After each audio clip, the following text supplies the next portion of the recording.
nos acompaña Antonio Siriaco, decano de Economía de la decano de Economía de la Universidad Autónoma de Santo Domingo. Siriaco, bienvenido ahora por la Super 7. Gracias, José María, Wendy, Salvador, eh, Mayobanex, Olivo, todo. Mire, nos gustaría conocer su opinión, porque no hemos tenido la oportunidad de entrevistarle luego de que el Ejecutivo retiró el proyecto de reforma fiscal o de modernización fiscal del Congreso Nacional. Me gustaría conocer la opinión de usted como representante del área económica de la UAS con respecto a qué hacer ahora.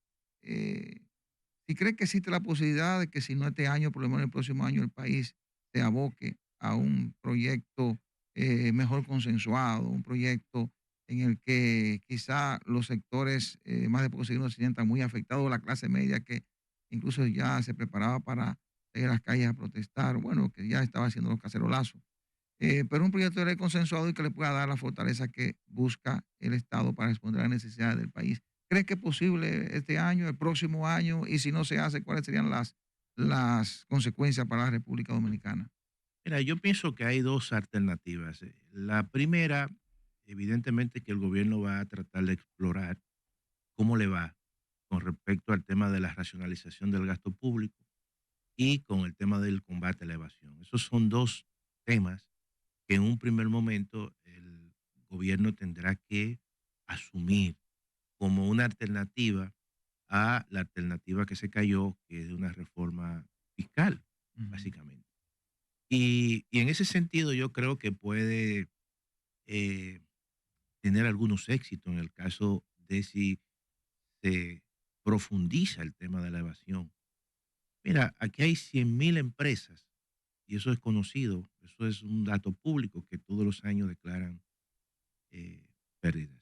Entonces, que, por ejemplo, si yo estuviese dirigiendo la cosa pública o estuviese dando recomendaciones, yo a esas empresas que de manera sistemática están declarando pérdida, que todo el mundo la conoce, que la DGI la conoce, entonces tú le pones un ingreso, un impuesto mínimo a su ingreso bruto. Punto. De un 2%, un 3%, un 4%. Porque generalmente si te declaran pérdida es porque su ingreso neto, sus utilidades son negativas. Entonces, pero tú le dices, como tú me estás todos los años presentando eso, entonces tú me pagas sobre la base de tu ingreso bruto. Para ver, eso es un mecanismo donde tú auscultas muchas empresas y realmente tienen problemas. Lo segundo es Pero es que, posible en alguna parte del mundo que una empresa pueda operar 5 años o bueno, más declarando déficit.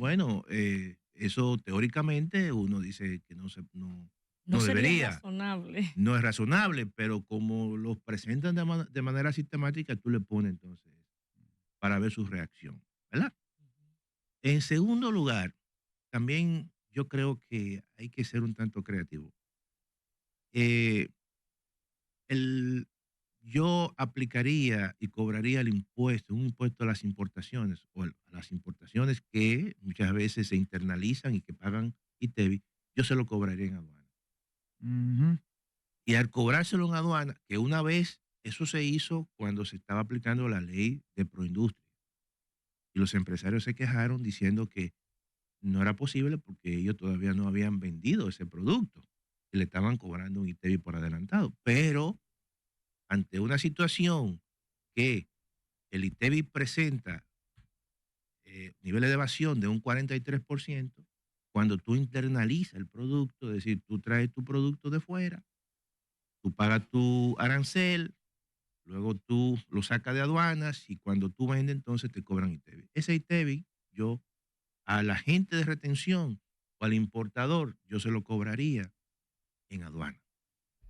Y así el Estado minimiza las pérdidas del ITEVI y mejora sustancialmente sus recaudaciones sin incrementar impuestos. Eso es sencillamente cambiando, estableciendo normas. Ujú. Porque en ambos En casos temas normativos. son temas normativos. Entonces, fíjate cómo estableciendo algunas adecuaciones, tú puedes mejorar los niveles de Profesor. recaudación y además también tú puedes minimizar la evasión en dos importantes eh, impuestos, que son los que más evidentemente le dan fondos al Estado Dominicano, que es el impuesto sobre la renta y en el caso del Profesor, ITEVIS. si algo nos dio orgullo, y me dio orgullo, me pongo en particular, como egresada de la Universidad Autónoma de Santo Ujú, Domingo, es justamente esa proactividad que vimos en su escuela, en su decanato, claro,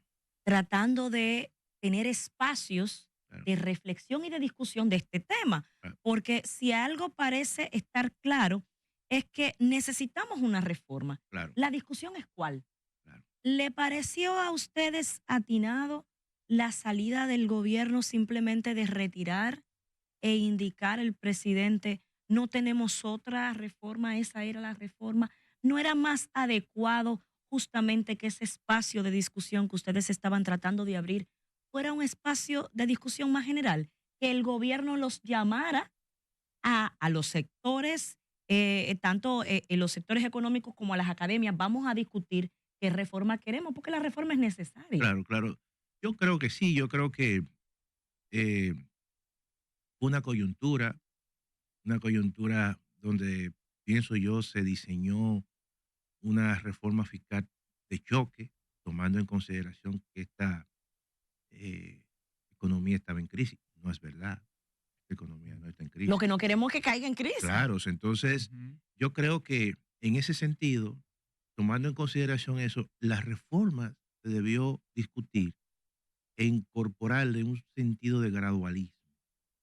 Entonces, eso iba, en cierta manera, a buscar cierto nivel de legitimidad ante la Claro. población y ante los sectores muchas veces afectados. Mira, déjame decirte lo siguiente. ¿Tú sabes cuál fue quizás el detonante y un error que en muchos aspectos en la propuesta que hizo la Facultad de Ciencias Económicas y Sociales, nosotros dijimos, no toquen el tema de los alimentos, no lo toquen? ¿Por qué? Porque eso genera Un tema muchos, muy muy sensible. sensible. Entonces, cuando tú dices, vamos a ponerle ITEVIS a una serie de productos que no estaban grabados, Ujú. pero además también tú unificas la tasa la tasa más alta, un 18. Entonces, eso generó cierto nivel de disgusto en los sectores medios, sectores populares o sectores clase media. Claro. Y déjame decirte lo siguiente, si se hubiesen mantenido exentos los alimentos y quizás se hubiese mejorado un tanto el tema del IPI, todo lo demás pasa. Eso le iba a Sí. Oye, preguntar, todo lo porque demás Ujú. pasaba, sí, Sí. sí, porque no es verdad que la población dominicana se iba a poner a pelear de que por los empresarios. sí. No es verdad. Eso, Entonces, cuando eso ocurrió, inmediatamente el sector empresarial, muchos sectores que se vieron afectados, se montaron en esa ola. Y Claro. comenzó todo un tema mediático en los medios de comunicación, entonces en las redes sociales, entonces eso abortó. Eso entonces generó un impacto que de repente el presidente de la República dio un tuvo que discurso y salir. dijo, no, mira, sin dar ningún tipo de alternativa, pero obviamente yo creo que hay una realidad que se va a imponer a través del tiempo y yo pienso que no va a ser muy lejano, donde se va a retomar otra vez el tema Ese, de la reforma. usted toca un punto al que yo quería ir justamente, el tema del IPI. Nosotros, a raíz de la pandemia, Claro. se vivió una inflación en el país. Ujú, Estoy, ujú. como buena economista, lo que Sí, soy sí, es sí, sí, abogada. sí, Estoy sí. tratando de llegar Pero sabe de al temas término. financieros, Bueno, porque yo sí, sí, me consta. alguito, Sí. alguito. Y de repente una propiedad que costaba, vamos a decir, 3 millones, 4 millones de pesos, se subió a 10, a 6, Sí, a 7 millones. sí. Entonces, ¿tendría sentido esto que se intentó, que el IPI, en vez de reconocer esa realidad y usted tomar en cuenta este tema y hasta subirlo, bajarlo de manera estrepitosa, aún a 5 millones? Y yo escuché a muchos funcionarios decir, los pobres no tienen propiedad de 5 millones. Esos son los ricos. Usted va a Villa Juana, usted va a Villa Consuelo y cualquier casa hoy en día te cuesta 6 millones de pesos. Entonces, económicamente, financieramente, ¿tiene sentido esa salida? Que en vez de tomar en cuenta esa burbuja, podría decirse inmobiliaria, que estamos viviendo de una manera u otra, bajarlo de esa forma, el pago del IPI. ¿Cómo, qué tanto podía eso afectar a las constructoras y a la gente de clase media que querían adquirir una vivienda en un país que hay déficit habitacional? Mira, yo creo que, por ejemplo, el monto exento que se va ajustando por los niveles de inflación y que ya en estos momentos anda rondando casi los 9 millones de pesos. Sí. Y entonces lo que se hizo fue que, tomando en consideración la experiencia y cuál era el monto exento en países del entorno, eh, se bajó. Se bajó a 5,5, a 5 millones y algo, tomando en consideración que ese es el coste de la vivienda de bajo costo. Entonces, como tú dices, por el tema inflacionario, cualquier vivienda ya te cuesta 5 millones, 6 millones. Ujú. Entonces, una persona que tenía un apartamento que costaba, normalmente cuesta 8 millones, no pagaba IPI. Exacto.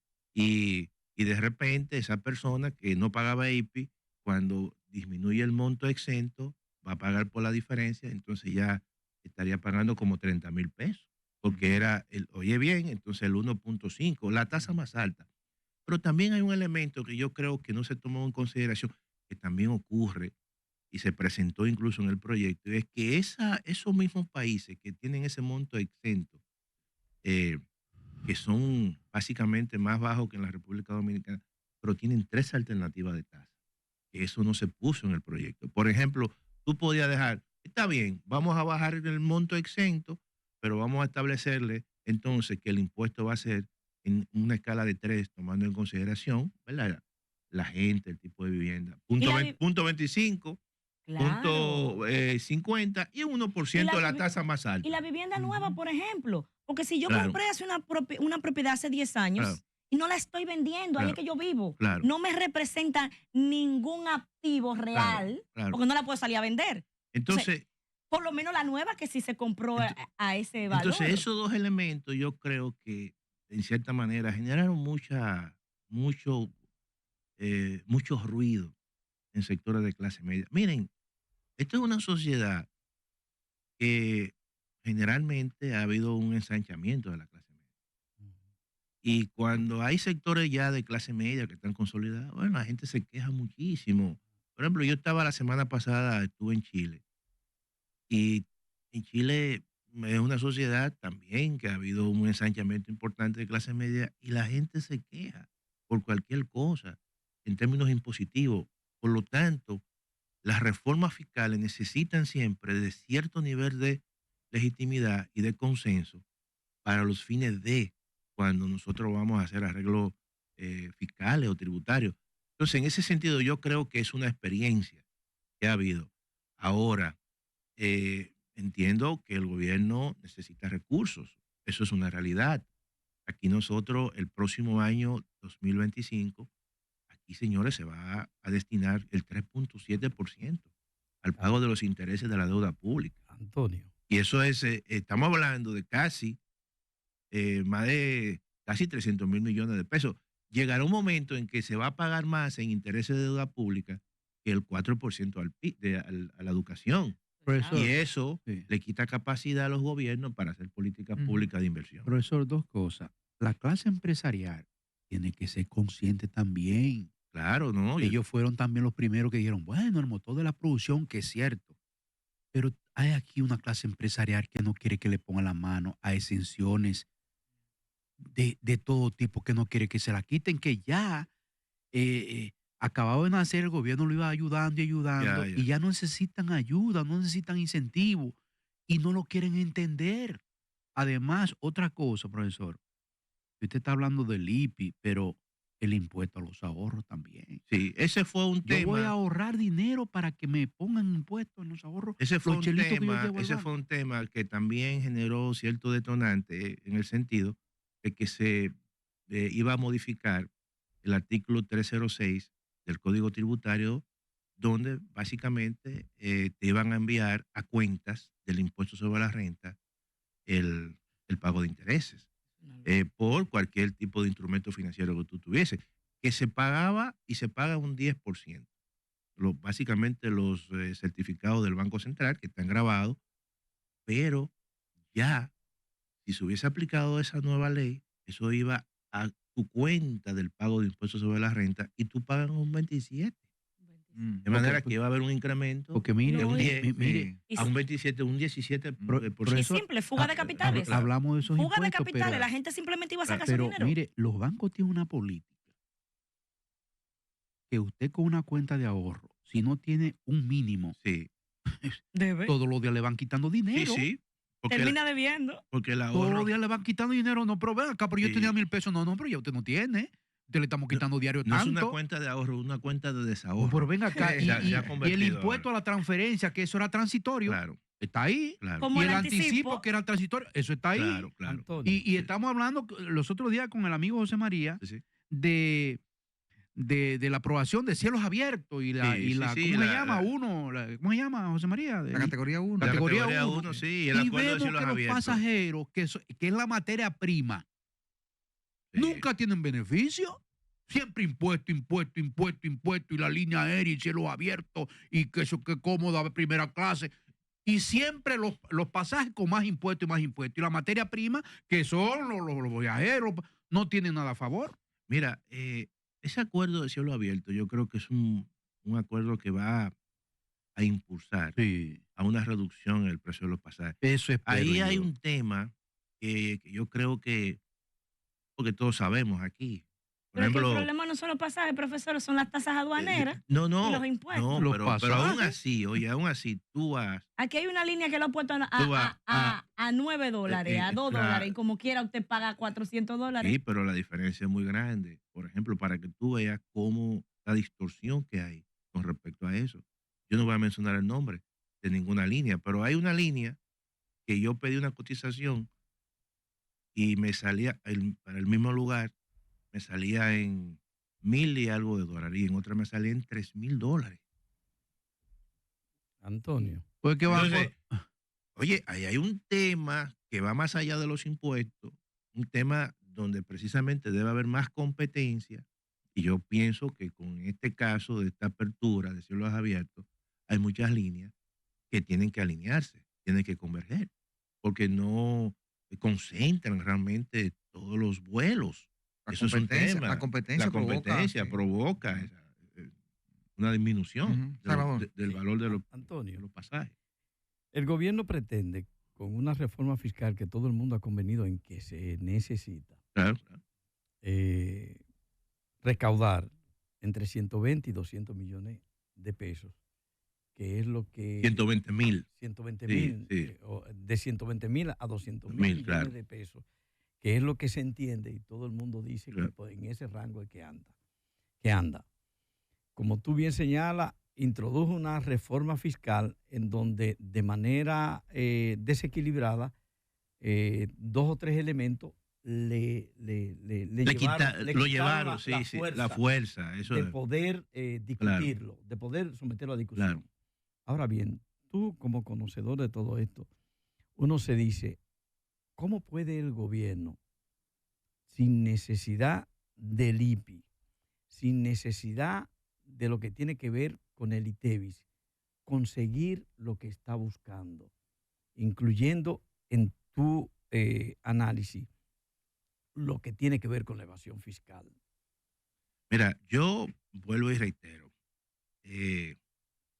Yo creo que con el tema de la evasión, aunque es un tema de mediano plazo, pero hay muchos elementos que hay que explorar, y hay que jugársela, porque hay que jugársela. Entonces, el hecho de que tú puedas pagar, cobrar ITEVIS de las importaciones en aduana, ¿tú sabes cuánto es la evasión del ITEVIS? Es un 43%. ¿Tú sabes cuánto es la evasión del impuesto sobre la renta? Eso es un 62%. Aquí estamos hablando de que en esos dos grandes impuestos que se evaden, el Estado pierde más de 700,000 millones de pesos al año. Entonces, el hecho de que tú puedas recaudar el ITEVIS, una parte por aduana, fácilmente eso te puede redituar quizás la mitad de esos montos que el gobierno está aspirando. Solamente Solamente en eso. Ujú. Oye bien, ¿eh? Y si tú atacas a esas empresas que presentan evasión, pérdida, y le pones un impuesto mínimo al ingreso bruto, también eso te va a redituar. Pero aquí no se puede tocar eso. Entonces, lo más fácil que tenemos nosotros es decir, mira, vamos a ponerle una tasa, a incrementar la tasa a tal bien o a tal servicio, que yo creo que hay que hacerlo. O sea, hay muchos sectores, evidentemente, que tienen que ser gravados. Hay ¿Puede, muchas exenciones que tienen que ser eliminadas. puede el gobierno, Pero claro, no es lo mismo tú atacar la evasión y a través de establecer normas que te lo permite la ley de manera muy expedita, que tú entonces tener que sentarte en una mesa de negociación con los sectores porque te quita tiempo. Antonio? La Super 7.